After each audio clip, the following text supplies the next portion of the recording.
বেলেগকৈ নল'ব। আমি কেৱল ফুৰাবৰ কাৰণে মনোৰঞ্জনৰ কাৰণে অনুষ্ঠানটি কৰিব বিচাৰিছোঁ। হঠাৎ লোৱা এটা সিদ্ধান্ত। মই সাংবাদিক হিচাপে তেখেতক কেইটামান প্ৰশ্ন কৰা যাব, তেখেতে কি উত্তৰ দিয়ে।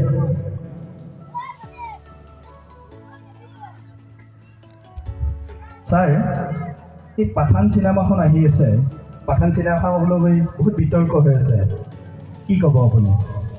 নলচক বাবা, মইতো পাঠান চিনি নাপাওঁ ন। পাঠান মানে এই শ্বাহৰুখ খানৰ যে চিনেমা ছাৰ। না কোন শ্বাহৰুখ খান? আপুনি শ্বাহৰুখ খানক চিনি নাপায় নেকি? নলচক, মই শ্বাহৰুখ খানক চিনি নাপাওঁ। মোৰ কালত যিবিলাক এক্টৰ আছিল সেইবিলাক আছিল বেলেগ। না শ্বাহৰুখ খানটো কোন বাবা, মইতো চিনি নাপাওঁ ন।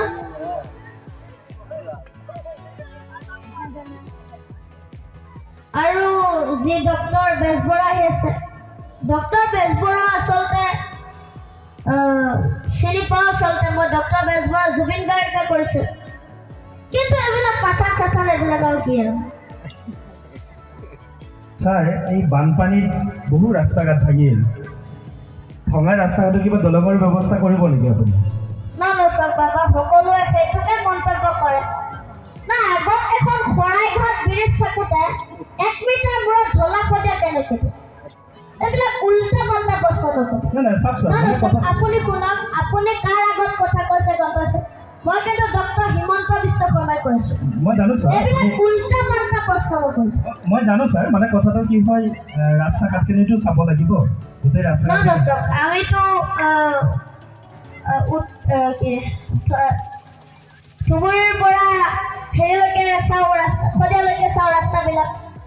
না তাত কিবা এটা ৰৈ যাব পাৰে, সেইটো ক'লে হ'ল। আপুনি ডাইৰেক্ট কৈছে যে আপুনি দলং কেতিয়া দিব।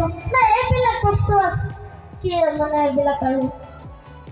ছাৰ, এই নাবালিকা বিয়াক লৈ যিটো বিতৰ্ক চলি আছে, আপুনি নাবালিকা মানে বিবাহক লৈ যিটো ঘোষণা কৰিলে, তাত আপোনাৰ সিদ্ধান্তটো ভুল বুলি আপুনি নাভাবেনে? নলচক, এতিয়া চাওক বাবা, আপুনি নাবালিকক বিয়া পাতাটো অত্যন্ত মানে কঠোৰ শাস্তি হ'ব লাগিব।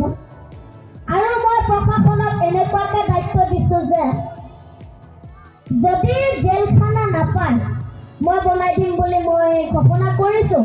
আৰু প্ৰত্যেক জেগাৰ পৰাই নাবালিকক বিয়া পতাৰ কাৰণে মই সকলো গিৰিয়েকক উঠাবৰ কাৰণে ধন্যবাদ মানে কৃতজ্ঞতা আগবঢ়াইছোঁ।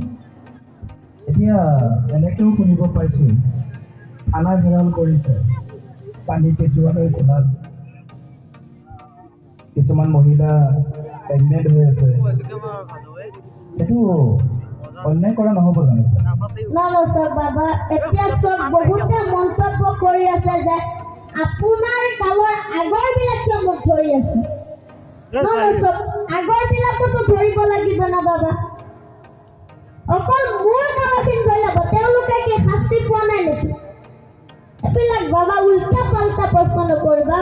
আপুনি মোক এজন মুখ্যমন্ত্ৰী আগত কথা কৈছে। মই জানো আপুনি অসমৰ মুখ্যমন্ত্ৰী হয়, আপোনাক সকলোৱে শ্ৰদ্ধা কৰে। যদি আপুনি এইবিলাক উল্টা পাল্টা আমি জনসাধাৰণে যে এজন সাংবাদিক হিচাপে আপোনাক প্ৰশ্ন কৰিব লাগিব। সাংবাদিক হ'লে সন্মান মানে ভাল সাংবাদিক হ'ব লাগে। আপুনি নাবালিকৰ কথা উলিয়াইছে ইয়াতে, এইবিলাক বাবা।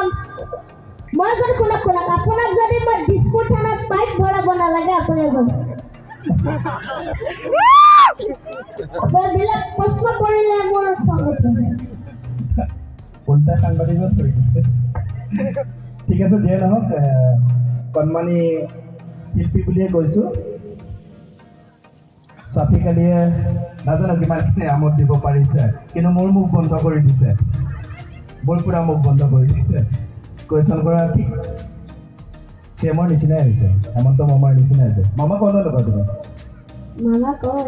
আৰু কাৰ জানা তুমি কি কৰিব? আৰু জুবিন গাৰ্গৰ কওঁ। জুবিন জানা? বঢ়িয়া, কি কোৱা? জুবিনৰ ডাইলগ দুটা আৰু গায়ক আহিলে বাৰু গান গাব। ঠিক আছে, জুবিনৰ তুমি কি কৰা? মই কিবা কৰিব লাগিব নেকি জুবিনৰ? নাই নালাগে। দুৰ্গত শব্দটো শুনিবলৈ ভাল, কিন্তু হৈছে ক্ষমতা দান।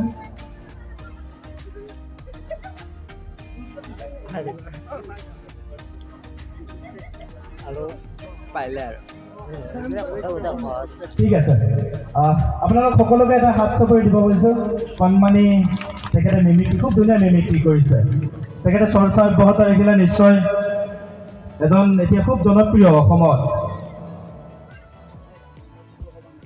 কথা ক'বা কোৱা তেখেতে কিবা ক'ব আপোনালোকক শুনকচোন